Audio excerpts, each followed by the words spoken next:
Bonjour, chers étudiants. Aujourd'hui, on va commencer un nouveau chapitre, c'est la capacité stratégique. Comme vous voyez ici, le modèle de stratégique, on va se concentrer sur la capacité qui se trouve à l'intérieur du diagnostic stratégique. Et maintenant, je vous présente les points clés de ce chapitre. Premièrement, qu'est-ce que la capacité stratégique et comment la capacité stratégique contribue-t-elle à l'avantage concurrentiel et à la performance? Et ensuite, comment diagnostiquer la capacité stratégique et enfin, comment développer la capacité stratégique. Alors, qu'est-ce que la capacité stratégique? Comme vous voyez ici, que la capacité stratégique d'une organisation résulte des ressources et compétences qui lui sont nécessaires pour survivre et prospérer. C'est-à-dire que la capacité stratégique d'une organisation est basée sur les ressources, soit des ressources financières, des ressources humaines, des ressources physiques, et aussi les compétences qui sont très cruciales pour l'organisation afin de survivre et prospérer. Alors, d'une façon plus spécifique, quels sont les différents constituants de la capacité stratégique? Comme on a déjà mentionné dans la définition, on a les ressources, les compétences, les capacités dynamiques et aussi les capacités distinctives. D'une façon plus détaillée, on va voir ici les composantes de la capacité stratégique. Alors, premièrement, on a les ressources, c'est-à-dire ce que nous avons. Comme j'ai déjà mentionné, on a plusieurs types de ressources. Des ressources physiques, par exemple les machines, les produits, les matières premières. Et aussi on a les ressources financières, par exemple comme les investisseurs. Et les ressources humaines, les employés, les directeurs, les gestionnaires. Alors, les ressources, c'est ce que nous avons. Ensuite, on a les compétences, c'est-à-dire ce que nous faisons bien. On a aussi les compétences physiques, les compétences financières et les compétences humaines.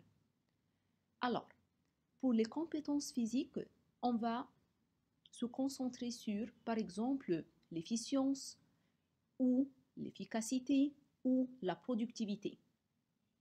Et en ce qui concerne les compétences financières, par exemple, si on a la capacité à lever les fonds, et pour les compétences humaines, par exemple, est-ce que les employés aiment collaborer ensemble? Est-ce qu'il y a du coordination entre les employés? Est-ce que les employés apprécient vraiment la créativité et l'innovation? Alors, ce sont des exemples pour les compétences humaines. Ensuite, à propos des capacités dynamiques, bien sûr, vous savez que nous sommes dans un environnement dynamique. Tout le temps, il y a du changement, tout le temps, il y a des modifications. Alors, les capacités dynamiques, ce sont très cruciales pour l'organisation parce que les capacités dynamiques caractérisent l'aptitude d'une organisation à renouveler et à créer ses compétences afin de répondre aux exigences d'un environnement mouvant.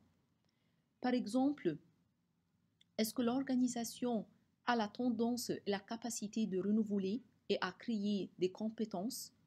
Par exemple, l'organisation doit donner des stages de formation pour les employés afin de suivre le développement technologique. Ensuite, on a les capacités distinctives, c'est-à-dire les capacités uniques. Ce sont les capacités très importantes afin d'obtenir un avantage concurrentiel.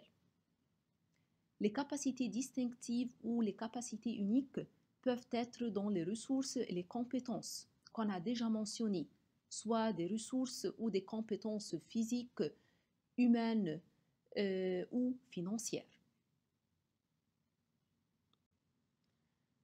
Après ça, c'est très important de savoir comment la capacité stratégique contribue-t-elle à l'avantage concurrentiel et à la performance. Alors, afin de savoir est-ce que la capacité stratégique de l'organisation va procurer un avantage concurrentiel ou non, je dois bien évaluer les 4 critères suivants.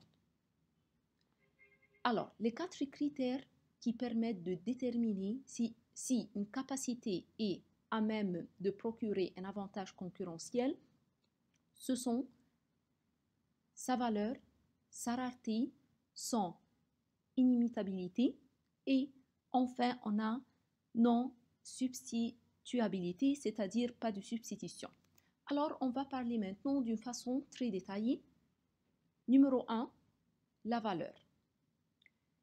Alors, l'organisation doit bien évaluer afin de savoir est-ce que les biens ou les services vont offrir une valeur au client, par exemple la valeur d'une offre et le prix qu'un client est prêt à payer pour l'obtenir. Ou peut-être la valeur, peut-être par exemple une qualité supérieure. Ça dépend de chaque organisation. Alors, deuxième point, on va parler du rareté. C'est une capacité, c'est la capacité de...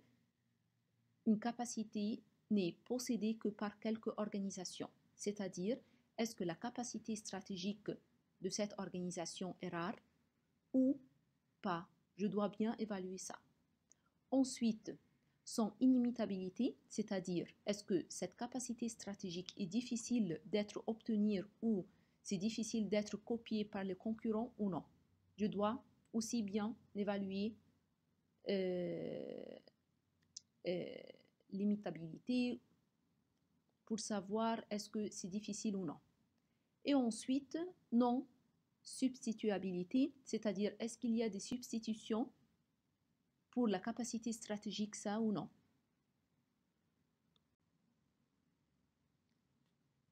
Comme vous voyez ici, on a fait ou, c'est une abréviation, le VRIN, VRIN, c'est-à-dire valeur, rareté, inimitabilité, non substituabilité. Alors, comme vous voyez ici dans le schéma, plus les capacités stratégiques remplissent ces 4 critères, plus l'avantage concurrentiel obtenu sera solide. Ensuite, comment diagnostiquer la capacité stratégique? On a 2 méthodes. Premièrement, l'étalonnage, on dit en anglais benchmarking. Deuxièmement, la chaîne de valeur. Alors, pour l'étalonnage ou, comme on dit en anglais, le benchmarking, l'étalonnage consiste à comparer la performance d'une organisation avec différentes pratiques de référence, internes ou externes à son industrie. J'ai donné ici plusieurs exemples. Premièrement, l'étalonnage historique, c'est-à-dire de définir dans quelle mesure une organisation améliore ses performances au fil du temps, afin de choisir les critères selon lesquels le développement historique sera analysé. Bien sûr, l'étalonnage historique va me donner comme indication, mais ce n'est pas suffisant. Je dois aussi, par exemple, prendre en considération soit l'étalonnage interne, soit l'étalonnage avec les concurrents, soit l'étalonnage avec les meilleures pratiques. On va voir maintenant qu'est-ce que l'étalonnage interne. L'étalonnage interne, nous pouvons comparer les performances de plusieurs unités au sein d'une même organisation afin d'étendre les bonnes pratiques locales. Par exemple, si je travaille dans une organisation multinationale ou globale qui a plusieurs domaines d'activité stratégique, je peux comparer entre chaque domaine d'activité stratégique pour savoir les performances de chaque unité en la comparant avec les autres domaines d'activité stratégique. Ensuite, on a l'étalonnage avec les concurrents et c'est l'étalonnage avec le concurrent, c'est très utile afin de compléter l'analyse historique. Alors, c'est très important de faire une comparaison avec les entreprises concurrentes soit les entreprises concurrentes d'une façon directe ou indirecte. Par exemple, on peut faire une comparaison entre Mercedes et BMW. On peut faire une comparaison entre Pepsi et Coca-Cola ou par exemple Pepsi avec des entreprises concurrentes mais d'une façon indirecte comme les jus par exemple. On peut mentionner Lamar. Alors ce sont des entreprises concurrentes mais d'une façon indirecte. On a aussi l'étalonnage avec les meilleures pratiques. Alors les organisations doivent aussi rechercher des comparaisons plus larges afin d'identifier les meilleures pratiques au-delà des frontières de leur industrie. Par exemple, HP peut comparer son service de crédit par téléphone à celui d'une grande banque. Alors j'ai ici deux secteurs différents. Deuxièmement, on a la chaîne de valeur. Comme vous voyez dans le schéma, on a des fonctions primaires et aussi des fonctions de soutien. Les fonctions primaires, on a l'approvisionnement, logistique, production, commercialisation et services. Et on a les fonctions de soutien, infrastructure et système, gestion des ressources humaines et développement technologique. On va voir maintenant d'une façon détaillée les fonctions primaires. Alors, en commençant par les approvisionnements concernent le processus d'acquisition des ressources permettant de produire l'offre de biens ou de services. C'est-à-dire, la création de la valeur repose avant tout sur la sélection des matériaux, les composants qui seront valorisés par le client final. Alors, c'est très important de bien choisir les matières premières et les composants qui seront valorisés par le client final. Deuxièmement, on a la production. La production ici, c'est-à-dire la transformation, l'assemblage et l'emballage et l'entretien des équipements. C'est-à-dire on va utiliser les matières premières et les composants afin d'obtenir le produit ou le service. Alors, la production, elle ajoute de la valeur à travers de la qualité perçue par le client. C'est très important d'offrir, par exemple, une qualité supérieure pour le client. Ensuite, on a la logistique. La logistique, bien sûr, ce sont les activités associées à la collecte, au stockage et à la distribution physique des produits aux clients. Par exemple, l'entreposage des produits finis, le traitement des commandes et la fixation des calendriers de livraison. Alors, la logistique contribue à l'ajout de valeur en réduisant les délais de réponse aux commandes.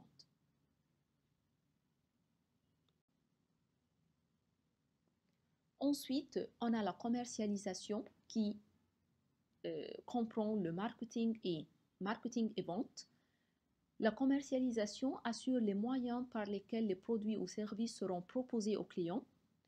Parmi ces moyens, on trouve la gestion de la force de vente, la fixation des prix, la publicité, la sélection des circuits de distribution et les relations avec les distributeurs.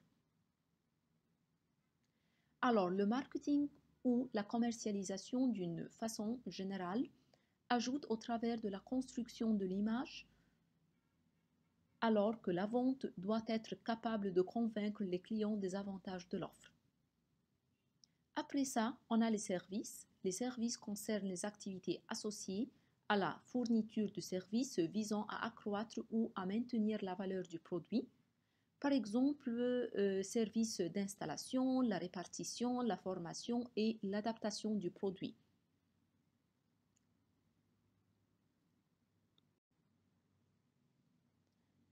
Et maintenant, on va se concentrer sur les fonctions de soutien. Les fonctions de soutien contribuent à améliorer deux caractéristiques des fonctions primaires, l'efficacité et l'efficience. Alors, quelles sont les fonctions de soutien? Les fonctions de soutien comprennent l'infrastructure de l'organisation. Par exemple, les départements de finances, gestion et qualité, la planification, la direction générale, le service juridique.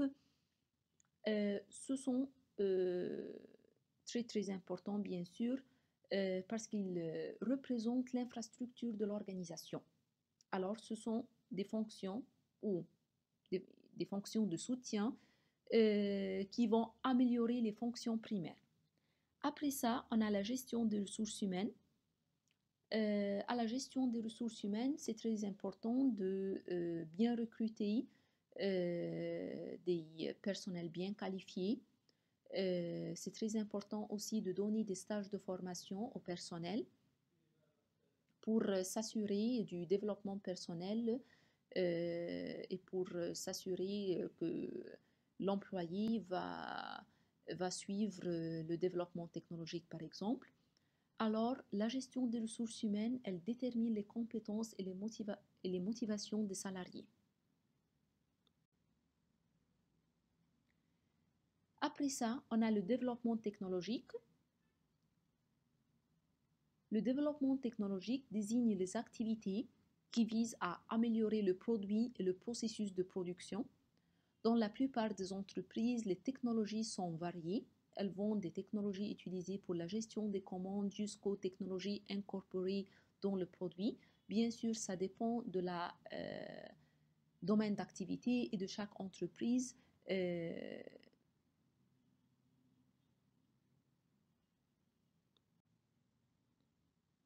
Ensuite, l'analyse SWOT. L'analyse SWOT est très cruciale parce que l'analyse SWOT prend en considération l'analyse interne de l'organisation et aussi l'analyse externe de l'environnement. Alors, en ce qui concerne l'analyse interne de l'organisation, ce que l'on sait faire, c'est-à-dire, je dois bien analyser l'environnement interne afin d'identifier les forces et les faiblesses pour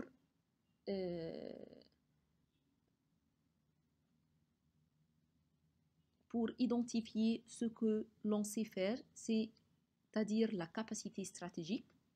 Après ça, on a l'analyse externe de l'environnement. Je dois bien analyser l'environnement externe, je dois bien analyser l'environnement externe, par exemple l'environnement économique, technologique, politique, comme on a déjà pris dans le chapitre 2, afin de bien identifier les opportunités et les menaces. Alors, l'analyse externe de l'environnement, c'est ce qu'il faut faire. Alors, je dois ici bien identifier les facteurs clés de succès. Après la comparaison entre l'analyse interne et de l'organisation et l'analyse externe de l'environnement, je dois identifier les actions à mener.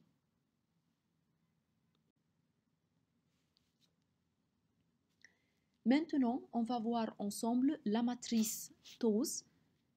La matrice TOWS est construite à partir des conclusions de l'analyse SWOT.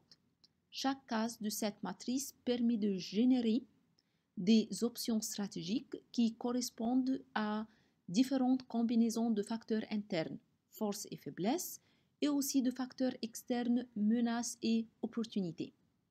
Par exemple, la case en haut à gauche présente ainsi les options qui utilisent les forces de l'organisation pour saisir les opportunités de son environnement.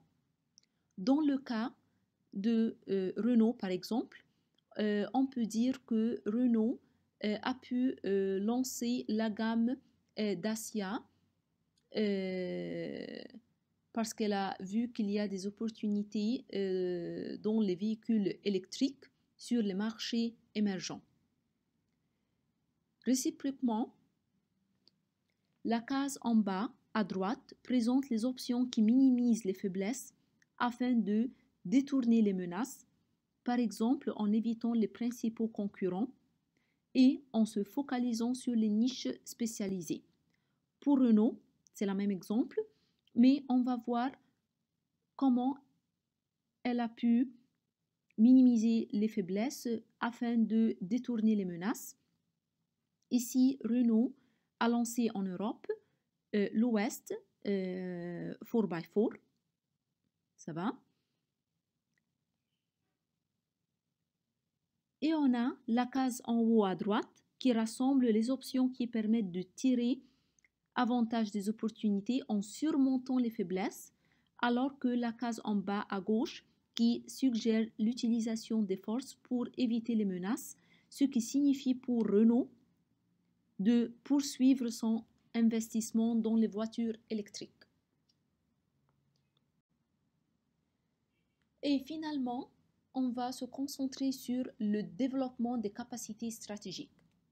Pour le développement des capacités stratégiques, on a deux options. Développement des capacités internes et développement externe de capacités.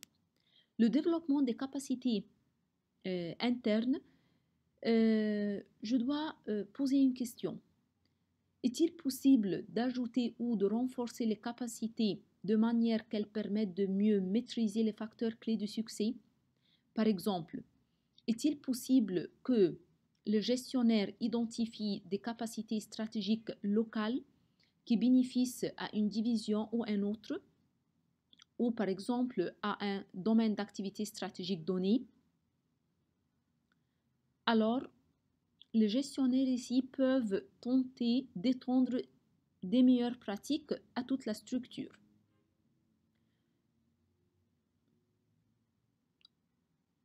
On a aussi un autre exemple.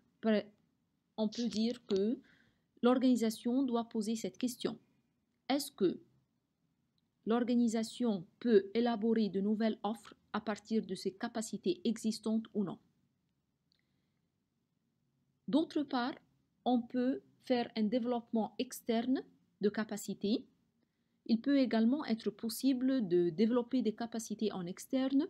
Les gestionnaires peuvent par exemple chercher à développer des capacités par acquisition ou en construisant des alliances ou des co-entreprises avec d'autres organisations. Alors, j'ai ici deux options, le développement des capacités internes ou d'autre part le développement externe de capacités. Alors, je vais mentionner encore une fois le développement des capacités internes. Comme gestionnaire, je peux identifier les capacités stratégiques locales qui bénéficient à une division ou à un domaine d'activité stratégique et d'étendre ces meilleures pratiques à toute la structure. Ou je peux élaborer de nouvelles offres à partir des capacités existantes. Et à propos du développement externe de capacités, je peux ici réfléchir que je peux par exemple chercher à développer des capacités par acquisition ou en construisant des alliances ou des co-entreprises avec d'autres organisations. Merci beaucoup.